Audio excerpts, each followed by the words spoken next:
Oke, baik. Nama saya Michael Lubis dengan NIM 22000. Di sini saya akan presentasikan hasil presentasi saya yang mengenai SQL injection, cyber attack, dan cyber defense dengan mata kuliah keamanan database A1. Pengertian SQL injection. SQL injection adalah teknik serangan yang mengeksploitasi celah keamanan dalam aplikasi berbasis database SQL.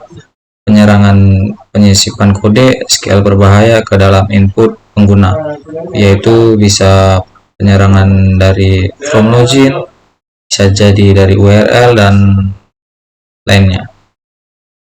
Nah, tujuannya untuk mengakses dan memodifikasi atau menghapus data tanpa izin, dan itu sangat berbahaya bagi kita jika ada data penting dan bisa disalahpergunakan. Sejarah singkat SQL injection yaitu ia ditemukan sekitar tahun 1998 oleh Jeff Forrestal, yaitu Ron's first copy, yaitu SQL injection masuk ke dalam top 10 WAPS vulnerabilities, dan hingga kini masih sering terjadi karena kesalahan input validasi. Nah, masuk kita ke cara kerja SQL injection, yaitu attack. Pengertiannya, SQL injection bekerja dengan menyisipkan perintah SQL berbahaya ke dalam input pengguna seperti from login atau URL. Ketika aplikasi web tidak memfilter input ini dengan baik, perintah disisipkan dan akan dieksekusi oleh server database.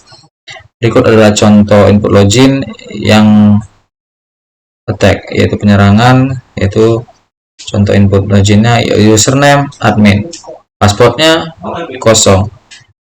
Nah, SQL query-nya menjadi select from user where user admin and password.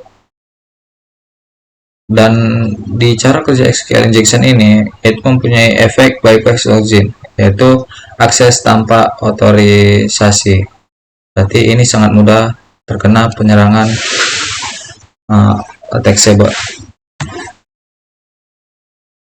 Jenis-jenis SQL injection.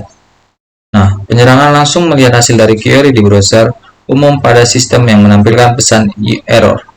Ada beberapa pesannya yaitu ada 4.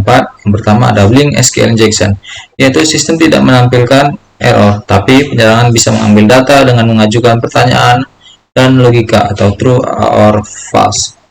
Yang kedua, time based SQL injection. Berdasarkan respon waktu server, contoh, jika query berhasil, server akan menunda respon selama beberapa detik. Ketiga, error based SQL injection. Manfaatan pesan error database untuk mendapatkan informasi struktur database. Dan terakhir, output of band SQL injection, yaitu data dikirim ke penyerang melalui kanal lain, misalnya via email atau request DNS saat metode biasa tidak berhasil.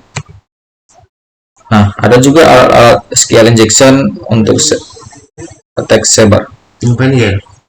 Yang pertama SQL map. Yang kedua ada juga Hafiz, dan yang ketiga ada Bursash, yang ketiga ada manual, terakhir ada manual injection via from atau via from login. Nah, ada juga perlindungan dari SQL injection atau cyber defense, yaitu perlindungan dari SQL injection ada beberapa, saya buat ada 5. Yang pertama, gunakan preferred statement, yaitu hindari penyisipan input menggunakan langsung ke SQL. Gunakan parameter yang aman. Yang kedua, validasi atau santesi input, yaitu pemeriksaan dibersihkan semua data yang masuk sebelum diproses. Yang ketiga, gunakan ORM, yaitu Object Relation Mapping, membantu membatasi manipulasi langsung ke SQL. Yang keempat, batas hak akses database, yaitu gunakan user database dengan hak minimum. Dan terakhir, gunakan Web Application Firewall atau WAF untuk mendeteksi dan memblokir serangan secara real time. Nah, contoh kode aman versus tidak aman. Saya kasih contoh sederhana, yaitu ada kode rentan. Kode rentannya itu seperti di saya warnai di warna hijau, yaitu SQL select from user where username, dan yang aman ada di bikin video statement convert select from user where username. Statement si hewan bikin video bapak udah minta.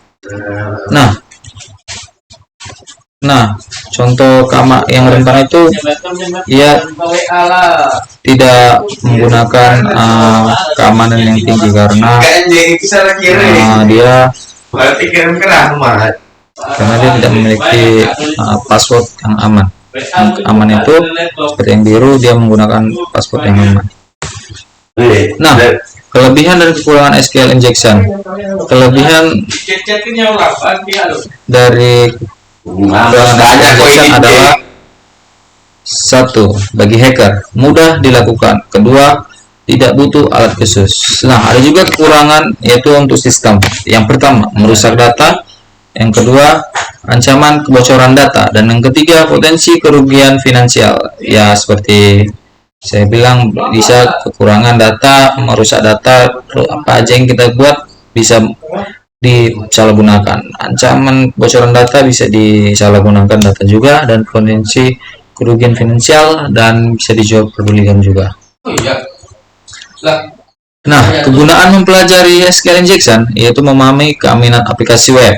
Yang kedua, mencegah kesalahan fatal. Yang ketiga, bekal untuk cyber security. Dan yang terakhir, untuk membangun sistem pertahanan yang kuat.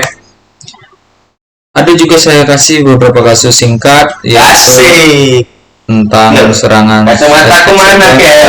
yaitu terjadi pada Sony Victor 2009. Yaitu kenapa mereka diserang, karena mereka tidak menggunakan keamanan yang kuat. Data mereka diretas, mereka kerugian jutaan dolar karena disalahgunakan, yaitu diperjualbelikan. Nah, penyebabnya itu input form tidak difilter dengan baik. Jadi mereka tidak memfilternya itu dengan baik, jadi usernya itu kebocoran data. Kesimpulannya itu yaitu SQL injection adalah ancaman nyata bagi dunia cyber untuk kita di masa sekarang. Nah, yang kedua, ada pentingnya memahami teknik dan pencegahan supaya kita bisa mewaspadai dan bisa membuat langkah kita untuk kedepannya seperti apa untuk misalnya terjadi ancaman attack cyber.